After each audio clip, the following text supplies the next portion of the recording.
O sige, tatanggapin kita, pero siguraduhin nyo, o sisiguraduhin ko na ako ang mananaig, ako magdidesisyon sa atin. O di ba? O, ito naman yung isang balita.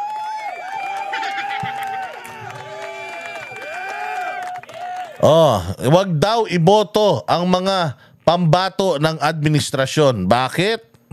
Pakinggan natin ang VP. Yung pangako, sabi ko, di ba? Check ninyo ang pangako kung natupad ba bago ninyo iboto ulit. Yan yung ang pag-check niyan ba parang yung politiko ba parang boyfriend yan ba? Di ba? Ang lalaki kapag nanliligaw, isasabihin sa iyo ang lahat. Bibigay sa iyo ang lahat. Sasabihan ka, ano sasabihin, ma'am? Hindi kita iiwan. Ano pa? Mahal na mahal kita. Ano pa? Hindi kita papabayaan. Ikaw lang mag-isa. Ha? Hindi kita papaiyakin. Pero anong ginawa nila sa inyo? Pinaiyak. Iniwan. Sinaktan. Ganyan. Ganyan ang isipin ninyo, pagpili ninyo ng mga kandidato ngayon. Ang pangako, 20 pesos ang kilo ng bigas. Na hanggang ngayon, ay hindi pa naibibigay. Tayo 64? May sumigaw 64? Hindi na mga taga-Tondo, mahal ng bigas na binibili nyo, 64 ha? Pero di ba sinasabi ko nga sa inyo ako, in-explain ko na yan sa inyo noong nakaraan. Yung 20 pesos na kilo ng bigas, eleksyon yan nung ipinangako sa inyo. Tapos, matapos ang 3 taon, panabagong eleksyon na naman yung darating, doon palang tutuparin. Putangin na yan. Sabi ko nga, 1 milyong pabahay sa 1 taon. Ilan na napagawa nilang pabahay ngayon? 3 taon na. Wala pang 100,000 yata. Tapos biglang putang inang tong Claire Castro na to. Biglang meron siyang, marami kasing problema. May mga nagba-back out na mga kontraktor kasi ganito, kasi ganyan, kasi putang ina. Wala kaming paki. Kung ano ang rason ninyo, pukin ang ina nyo, pinangako ninyo, dapat i-deliver nyo. Gago ka pala eh. Ba't ka nangangako kung hindi mo pala kayang tuparin? Hindi ba? So yun ang sinasabi nitong tatanga-tangang Claire Castro na to. Nabangan nyo bukas ha, meron silang debate. Meron silang debate. Kasama yata si Banat Bay dyan sa debate na yan. Tungkol sa fake news. So ayuda din yan. Dahil mga bossing, hindi sila makapagbigay ng ayuda. Hindi sila makapagbigay ng ayuda ngayong eleksyon. Bawal. Kaya gagawin nila bigas. Yung dapat na ayuda, ipambibili nila ng bigas tapos ibibenta nila ng mura. Para kunyari, nasolusyonan nila yung problema, nag-adhere sila, tumalima sila kunyari sa ipinangako nila. Pero ang tanong, pang matagalan ba yan? Habang buhay na bang ganyan? Baka naman 20 pesos yan, 1 buwan lang. Tapos makalipas ang 1 buwan, back to 65 na naman. Kaya, anong pwede ninyong gawin? Huwag ninyo, ma'am, alam mo, tayong dalawa talaga makakulong dyan sa tanggalin mo. Huwag ninyo iboto ang mga kandidato niya. Dahil ang mga kandidato niya ay nagsasabi sa kanya na okay lang na magsinungaling ka. Yun. So speaking of fake news. Speaking of fake news. Ayan, napakaraming mga peking information ang ibinibigay ni Bongbong Marcos sa atin. Pati yung pagpapadala kay Pangulong Duterte sa ibang bansa, katraidoran yan. Now, kung lahat tayo naniniwala na yung pagpapadala kay Pangulong Duterte sa ibang bansa, katrayduran, kabaliktaran po ang paniniwala ng mga gunggong, ng mga pinaglihi sa galunggong, ang mga utak dilis na mga kandidato ni Bongbong. Bakit? Wala silang imik tungkol doon. Bagkus, lahat sila sinasabi na pabayaan natin na umandar ang sistema. Gago! Umandar ang sistema, paano aandar sistema? Wala nga sistema eh. Ang sistema nga dapat dalhin siya sa korte sa Pilipinas, hindi yun ang natupad eh. Tapos sabihin nyo, pabayaan na umandar ang sistema, mga putragis kayo.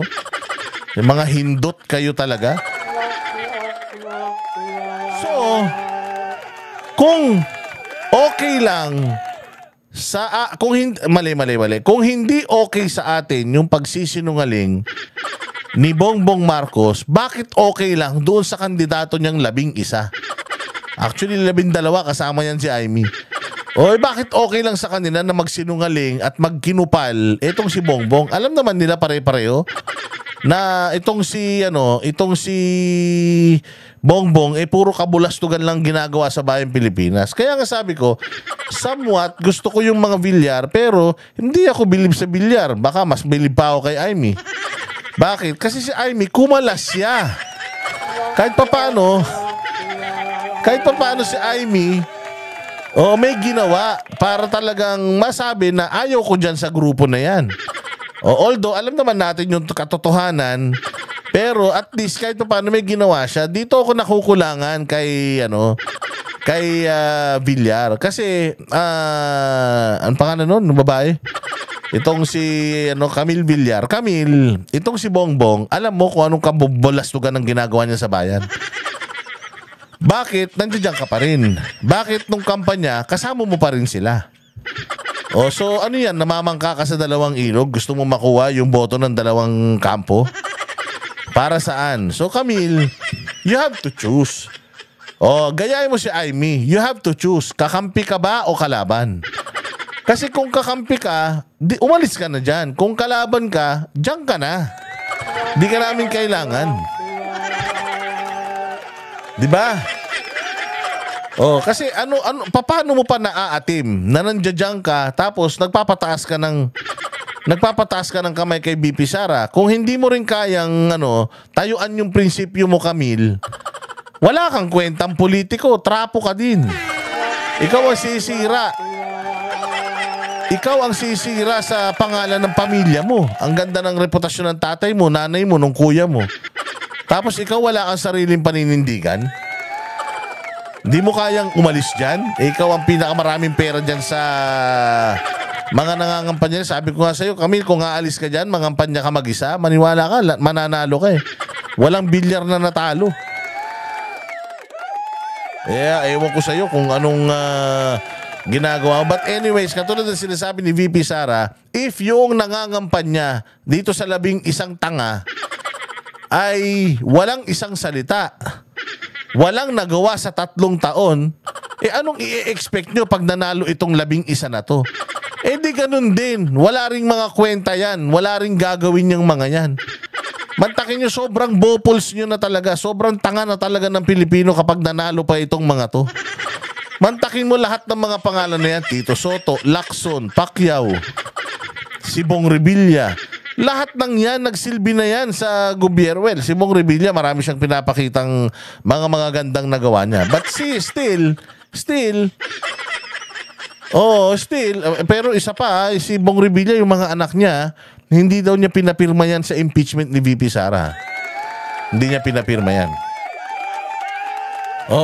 Lahat ng mga anak ni Bong Revilla na congressman, party list representative, hindi sila pumirma dyan sa impeachment ni VP Sara. So kahit pa paano, palakpakan natin. Pero hindi pa rin natin iboboto gawa ng ang nanganganpanya sa kanila, adik daw eh. Di ko sinasabi nga adik sabi nila, kasi hindi pa nagpapadrug test.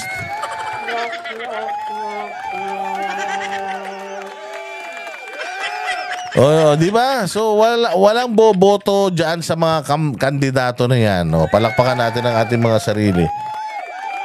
So hindi daw natin dapat iboto ang mga yan, okay? Kami ang boses ng masa, hindi natatakot. Katotohanan lang, di kami nalulunod. Walang bahid ng sismis, lahat ay totoo. Kahit sino ka pa, pag mali ka babanatan ka. Walang pinipili kulay, wala kaming kinikilingan. Basta para sa bayan, kami lalaban. Pagtama palakpakan, pag mali banatan. Di matitinag, di matatakot, para sa bayan tuloy ang sigaw. Sa harap ng kamera, walang halong takot. Mga baluktot, lahat kayo'y tutumba. Ang hustisya at totoo, yun lang ang mahalaga. Kahit sinong harang, di kami matitinag. Walang pinipiling kulay, wala kaming kinikilingan. Basta para sa bayan, kami lalaban. Pagtama palakpakan, pag mali banatan. Di matitinag, di matatakot, para sa bayan tuloy ang sigaw. Kung nasa tama ka, ikaw ay aming kasama. Pero pag mali ka, handa ka na bang mabasag? Banateros kami, walang inuurungan. Dahil bayan muna, bago ang sarili.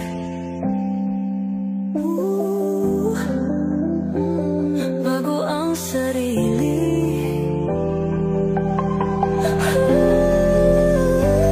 Pagtama palakpakan, pag mali banatan. Banateros ang sigaw, katotohanan ang laban.